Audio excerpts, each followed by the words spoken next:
तो क्या हाल है आप सभी की। उम्मीद करते हैं सब अच्छे होंगे, सब बड़े होंगे, अपने अपने घर पे मौज काट रहे होंगे। तो देखिए, जैसे कि आपको पता है कि रशिया ने जब से यहाँ पर यूक्रेन के ऊपर हमला किया था, उसके बाद से यहाँ पर जो ना उसके ऊपर सैंक्शंस बहुत ही ज़्यादा लग गए थे। और आज की हालत ऐसी है कि भाई दुनिया में अगर किसी देश के ऊपर सबसे ज़्यादा सैंक्शंस लगे हुए हैं तो वो देश है यहाँ पर रशिया। रशिया के ऊपर दुनिया के सबसे ज़्यादा सैंक्शंस लगे हुए हैं। उसको यहाँ पर जो है ना स्विफ्ट से भी यहाँ पर जो है ना निकाल दिया है कि भाई यहाँ पर वो फाइनेंशियल ट्रांजैक्शन नहीं कर सकता इंटरनेशनल। और इसके अलावा यहाँ पर उसके जो बिलियंस ऑफ डॉलर्स थे वो भी यहाँ पर जो है ना फ्रीज कर दिया, और उसका जो लोन है बनाकर वो यहाँ पर यूक्रेन को बांटना शुरू कर दिया है। तो भाई यहाँ पर जो है ना बहुत टेढ़ी चीज़ हो गई है रशिया के लिए कि भाई किसी तरह से यहाँ पर जो है ना सर्वाइव करना। लेकिन यहाँ पर उसको तो सर्वाइव करना है, तो भाई यहाँ पर जो है ना वो यहाँ पर बहुत सारी चीज़ें दूसरी तरीके से भी कर रहा है। लेकिन अगर हम यहाँ पर देखें कि भाई यहाँ पर जो रशिया की जो डोमेस्टिक एयरलाइन इंडस्ट्री है वो यहाँ पर काफ़ी ज़्यादा हिट कर गई है, क्योंकि यहाँ पर उसको जो क्रूशियल इक्विपमेंट चाहिए थे उसको फ्लाइट को ऑपरेट करने के लिए, मेंटेनेंस के लिए, वो यहाँ पर नहीं मिल पा रहे हैं। जिसकी वजह से यहाँ जो रशिया है उसके पास यहाँ पर एयरक्राफ्ट की कमी पड़ गई है, क्योंकि यहाँ पर उसको मेंटेनेंस करने की नहीं मिल रहा है। उसको यहाँ पर इसके अलावा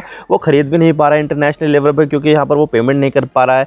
तो भाई यहाँ पर ये चीज़ है, और उसको यहाँ पर जो ना प्लेन्स की काफ़ी ज़्यादा कमी पड़ गई है। तो भाई यहाँ पर जो उसकी जो डोमेस्टिक एयरलाइन इंडस्ट्री है वो यहाँ पर काफ़ी ज़्यादा हिट कर गई है। तो उसी चीज़ को देखते हुए यहाँ पर जो ना रशिया इसको बचाना चाहता है कि भाई किसी तरह से तो यहाँ पर जो हमारी एयरलाइन इंडस्ट्री है, एविएशन सेक्टर है, वो यहाँ पर जो ना बचा रहे और यहाँ पर जो ना फ्लाइट्स जो है वो सुचारू रूप से चलती रहे।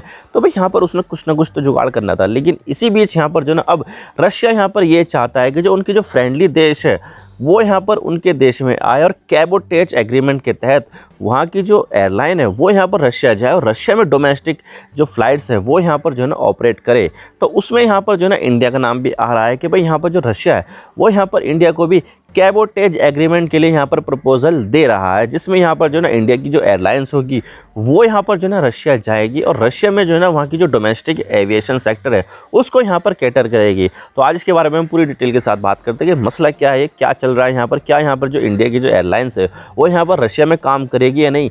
तो आज इसके बारे में पूरी डिटेल के साथ बात करते हैं। लेकिन उससे पहले अगर आप चैनल पर नए हो ना, सब्सक्राइब जरूर कर देना वीडियो को, चाहे लाइक करो डिसलाइक करो, लेकिन चैनल को सब्सक्राइब जरूर। तो चलो शुरू कर दो। तो यहाँ पर जो रशिया है वो यहाँ पर जो है ना अपनी जो डोमेस्टिक नीड है एयरक्राफ्ट की उसको यहाँ पर पूरा नहीं कर पा रहा है, जिसकी वजह से यहाँ पर जो है ना उसने यहाँ पर इंडिया को एक कैबोटेज प्रपोजल दिया है। कैबोटेज का मतलब ये होता है कि भाई यहाँ पर जो रशिया है वो यहाँ पर किसी विदेशी एयरलाइंस को अपने देश में आमंत्रित करेगा और वहाँ पर जो है ना डोमेस्टिक फ़्लाइट्स को ऑपरेट करने का लाइसेंस देगा। तो भाई इस तरह का जो प्रपोजल है वो इंडिया को दिया गया है।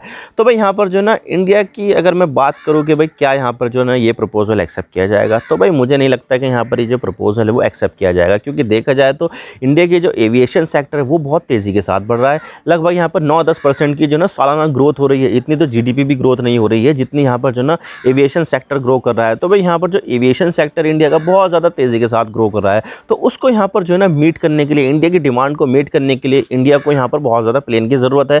और अभी अप्रैल 2024 तक इंडिया की जो एयरलाइंस है, खास करके जो 3 एयरलाइंस है, जो एयर इंडिया है, इंडिगो है और आकाशा एयर है, उन्होंने यहाँ पर टोटल मिलाकर लगभग 1590 एयरक्राफ्ट का ऑर्डर दे रखा है। और आने वाले समय में इसके अलावा यहाँ पर जो ना 1000 प्लेन का और ऑर्डर दिया जाएगा, जिसकी वजह से यहाँ पर जो इंडिया के जो प्लेन्स हैं वो यहाँ पर जो है ना काफ़ी ज़्यादा कम हो रहे हैं। तो भाई यहाँ पर जो इंडिया के जो एयरलाइंस हैं उनके पास खुद एयरक्राफ्ट की कमी है, तो भाई वो वहाँ पर जो है ना इंडिया को छोड़कर दूसरे देश में डोमेस्टिक फ़्लाइट्स कोऑपरेट करने के बारे में यहाँ पर मुझे नहीं लगता कि सोच रहे होंगे। तो भाई यहाँ पर जो है ना मुश्किल है ऐसा इंडिया के लिए कर पाना, क्योंकि इंडिया की जो डोमेस्टिक नीड है वो भी यहाँ पर जो है ना काफ़ी ज़्यादा तेज़ी के साथ बढ़ रही है।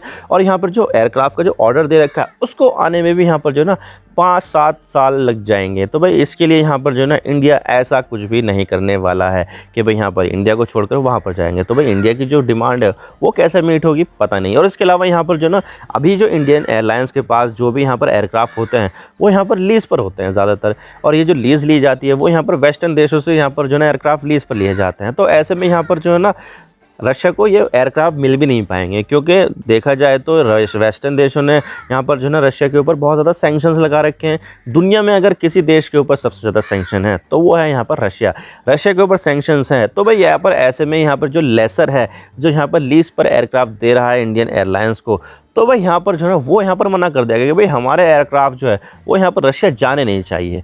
तो भाई इस तरह की दिक्कतें भी है और यहाँ पर इंडियन एयरलाइन ऐसा कुछ भी नहीं चाहती है कि भाई यहाँ पर जो है ना लेसर से यहाँ पर जो है ना पंगा ले, वरना तो यहाँ पर जो है ना एयरक्राफ्ट वापस करने पड़ जाएंगे।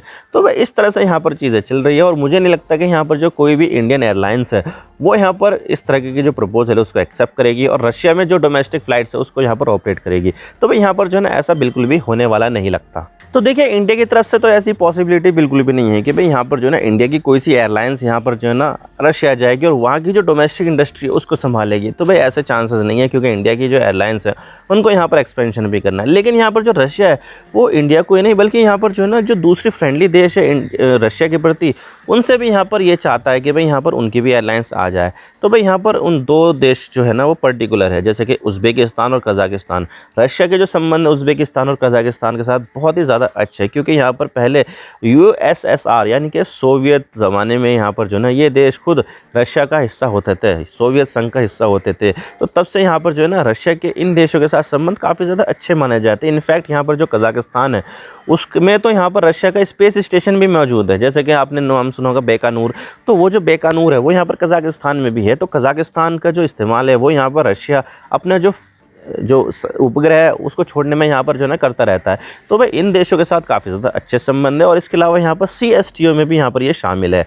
लेकिन यहाँ पर देखा जाए तो ये देश भी खुद भी अपनी जो ग्रोइंग डिमांड है उसको यहाँ पर मीट नहीं कर पा रहा है, उनको भी यहाँ पर एक्सपेंशन करना है। तो भाई उनकी तरफ से भी यहाँ पर जो है ना ऐसा कोई भी सिग्नल नहीं आ रहा है जिसकी वजह से यहाँ पर जो है ना उनकी तरफ से भी कोई एयरलाइन वहाँ पर रशिया में जाए और डोमेस्टिक जो एयरलाइंस है उसका यहाँ पर कार्यभार संभाले। तो भाई यहाँ पर जो रशिया को यहाँ पर काफ़ी ज़्यादा निराशा देखने को मिल सकती है। हालांकि चाहता तो है कि भाई यहाँ पर जो रशिया है वो यहाँ पर अपने जो फ्रेंडली देश है उनके साथ हाथ बढ़ाए और यहाँ पर रशिया की जो डोमेस्टिक एविएशन सेक्टर है उसमें यहाँ पर जो है ना कंट्रीब्यूट करे। लेकिन यहाँ पर ऐसा होना पॉसिबल नहीं है क्योंकि यहाँ पर जो है ना उनकी खुद की जो डिमांड है वो यहाँ पर बढ़ती जा रही है। इंडिया की तो आपको पता ही है कि काफ़ी ज़्यादा बढ़ रही है और जो सेंट्रल एशियन देश है उनकी भी यहाँ पर जो है ना एविएशन सेक्टर में जो डिमांड है वो यहाँ पर काफ़ी ज़्यादा बढ़ती जा रही है। तो वो तो नहीं चाहते कि भाई यहाँ पर जो है ना वो अपने देश को छोड़कर दूसरे देश में सर्विस देने जाएँ। तो भाई इस तरह की जो चीज़ें हैं मुझे नहीं लगता कि रशिया यहाँ पर जो है ना हासिल कर पाएगा। और इसके अलावा यहाँ पर जो है ना खतरा भी है सैंक्शंस लगने का, क्योंकि देखा जाए तो यहाँ पर जो है ना रशिया के ऊपर बहुत ज़्यादा सैंक्शंस लगे हुए हैं और अगर यहाँ पर कोई सा भी देश रशिया की हेल्प करता है और यहाँ पर जो है ना रशिया को इस तरह की जो सर्विसेज है वो यहाँ पर प्रोवाइड करता है तो उस देश के ऊपर भी सैंक्शंस लग जाएंगे। तो कुछ इस तरह का जो खतरा है उन देशों के पास भी है। इंडिया के पास तो यहाँ पर बहुत ज़्यादा खतरा है क्योंकि इंडिया की जो GDP वो तेज़ी के साथ बढ़ रही है। दुनिया की 5वीं सबसे बड़ी अर्थव्यवस्था वो इंडिया है। तो अगर यहाँ पर जो इंडिया के ऊपर सैंक्शंस लग जाएंगे तो भाई यहाँ पर जो है ना इंडिया को यहाँ पर काम करना बहुत ज़्यादा मुश्किल हो जाएगा और जिस तरह से GDP बढ़ रही है उसमें भी कहीं ना कहीं यहाँ पर जो है ना असर पड़ेगा कि भाई यहाँ पर जो है ना इस तरह की जो चीज़ें होगी वो यहाँ पर रुक भी जाएगी। तो भाई ये चीज़ें जो है ना इंडिया के लिए भी सही नहीं है और जो सेंट्रल एशियन देश है उनके लिए भी यहाँ पर सही नहीं है रशिया की यहाँ पर मदद करना। तो भाई यहाँ पर जो सैंक्शंस लगने का जो डर है वो यहाँ पर काफ़ी ज़्यादा तगड़ा डर है। अगर वो चाहे भी ना तो भी यहाँ पर जो है ना सैंक्शंस की वजह से यहाँ पर वो रशिया की मदद नहीं कर पाएंगे। और अब सवाल यहाँ पर ये आता है कि भाई यहाँ पर जो ना रशिया की हालत ऐसे कैसे हो गई कि भाई उसको यहाँ पर दुनिया के दूसरे देशों से यहाँ पर जो ना एयरलाइंस को बुलाना पड़ रहा है और उनकी जो डोमेस्टिक डिमांड है उसको यहाँ पर पूरा कराने की कोशिश की जा रही है। तो भाई यहाँ पर मसला सारा ये है कि भाई यहाँ पर जो ना उसके ऊपर सैंक्शंस लगे हुए हैं जिसकी वजह से यहाँ पर जो ना वो नए प्लेन्स यहाँ पर ऑर्डर नहीं कर पा रहा है, नए प्लेन्स यहाँ पर ख़रीद नहीं पा रहा है। और इसके अलावा यहाँ पर जो उसके पास पहले जो प्लेन थे, जब अटैक कब किया रशिया ने, वो किया यहाँ पर 24 फरवरी 2022 को। उससे पहले यहाँ पर जो ना रशिया के पास की उसके पास जो फ्लीट थी उसके पास यहाँ पर 850 पैसेंजर एयरक्राफ्ट थे। लेकिन यहाँ पर जो ना अब उसके पास यहाँ पर बताया जा रहा है कि 700 के आसपास यहाँ पर बचे हैं। तो यहाँ पर जो पैसेंजर एयरक्राफ्ट है उसमें यहाँ पर जो ना काफ़ी ज़्यादा कमी देखने को मिली है क्योंकि यहाँ पर जो उनको जो रिपेयर करनी होती है वो यहाँ पर जो ना लगातार करनी ही पड़ती है ताकि यहाँ पर जो ना वो चालू हालत में रहें। लेकिन यहाँ पर जो ना उसको पार्ट्स ही नहीं मिल पा रहे हैं सैंक्शंस की वजह से, जिसकी वजह से यहाँ पर वो एयरक्राफ्ट की मेंटेनेंस नहीं कर पा रहा है और यहाँ पर जो है ना वो उसको यहाँ पर रिपेयर भी नहीं कर पा रहा है। और यहाँ पर जो ज़्यादातर प्लेन्स जो आते थे रशिया के पास वो यहाँ पर एयरबस और बोइंग के आते थे सैंक्शंस लगने से पहले। क्योंकि सैंक्शन लगने से पहले तो वो किसी से भी कुछ भी सामान खरीद सकता था, लेकिन सैंक्शंस लगने के बाद वहाँ से भी कुछ भी हेल्प नहीं आ पा रही है, जिसकी वजह से यहाँ पर उसके प्लेन लगातार बेकार होते जा रहे हैं और जो डोमेस्टिक एविएशन सेक्टर है रशिया का वो यहाँ पर तेज़ी के साथ बढ़ रहा है। तो भाई यहाँ पर जो है ना रशिया को यहाँ पर काफ़ी ज़्यादा प्रॉब्लम फेस करनी पड़ रही है। हालांकि देखा जाए तो यहाँ पर रशिया प्लान कर रहा है कि भाई यहाँ पर वो यहाँ पर खुद से ही प्लेन बनाए, क्योंकि जेट इंजन की जो टेक्नोलॉजी है रशिया के पास है, वो यहाँ पर अपने फाइटर जेट में भी बनाता है और यहाँ पर उसमें मॉडिफिकेशन करके वो पैसेंजर एयरक्राफ्ट में भी जेट इंजन की जो टेक्नोलॉजी है वो यहाँ पर लगा सकता है। लेकिन यहाँ पर जो ना बहुत सारे जो दूसरे क्रिटिकल कंपोनेंट होते हैं वो यहाँ पर रशिया को नहीं मिल पा रहे हैं सैंक्शंस की वजह से, जिसकी वजह से यहाँ पर जो ना प्रोडक्शन डिले हो रहा है और यहाँ पर बहुत सारी जो कंपनियाँ हैं वो तो यहाँ पर शट डाउन भी हो गई है। हालांकि रशिया यहाँ पर प्लान कर रहा है कि भाई यहाँ पर 2023 तक 1000 प्लेन यहाँ पर जो है ना उसके पास हो जाए, लेकिन यहाँ पर जो है ना मुश्किल है 2023 तक यहाँ पर 500 प्लेन भी होना, क्योंकि यहाँ पर जो है ना उसकी जो एविएशन सेक्टर है वो भी यहाँ पर सैंक्शंस की वजह से हिट कर गया। जो प्रोडक्शन वगैरह होता है वो यहाँ पर जो है ना काफ़ी ज़्यादा डिले हो रहा है और यहाँ पर बहुत सारी फैक्ट्रियाँ यहाँ पर बंद हो गई है। तो मुझे तो नहीं लगता कि यहाँ पर जो ना रशिया है वो यहाँ पर इस तरह के जो प्लेन है वो यहाँ पर बना पाएगा, क्योंकि जो क्रिटिकल कंपोनेंट होते हैं, सेमीकंडक्टर, दूसरी चीज़ें जो होती है जो एक प्लेन में लगती है वो यहाँ पर रशिया को नहीं मिल पा रहा है। हालांकि देखा जाए तो बैकडोर से यहाँ पर 2 नंबर के तरीके से यहाँ पर स्मगलिंग के ज़रिए यहाँ पर चाइना के ज़रिए या फिर ईरान के ज़रिए पहुँचाया जा सकता है। लेकिन यहाँ पर जो ना चाइना और ईरान, इसमें तो यहाँ पर वैसे भी इतनी वाली ये इंडस्ट्री है नहीं। ईरान में तो बनते नहीं है पैसेंजर प्लेन, चाइना में बनते हैं, लेकिन यहाँ पर जो ना चाइना के पास खुद इतने सारे ऑर्डर आ रहे हैं कि भाई रशिया के जो चीज़ें हैं वो यहाँ पर फुलफ़िल नहीं कर पाएगा। तो भाई रशिया को यहाँ पर जो ना काफ़ी ज़्यादा दिक्कतों का सामना करना पड़ रहा है और कुछ ना कुछ तो यहाँ पर जो है ना रशिया को जुगाड़ निकालना ही पड़ेगा, जिसकी वजह से यहाँ पर जो है ना उसको इतनी ज़्यादा दिक्कतें हो रही है। कुछ ना कुछ तो रशिया को जुगाड़ करना ही पड़ेगा यहाँ पर। आई होप आपको सारी बातें समझ में आ गई होगी। वीडियो थोड़ा सा भी पसंद आए ना लाइक ज़रूर कर देना और चैनल पर नए हो तो चैनल को सब्सक्राइब जरूर कर देना। आपके एक सब्सक्रिप्शन से हमारे कंटेंट बनाने की मोटिवेशन मिलती है। Thank you for watching. I really appreciate your precious time. God bless you. Now signing off.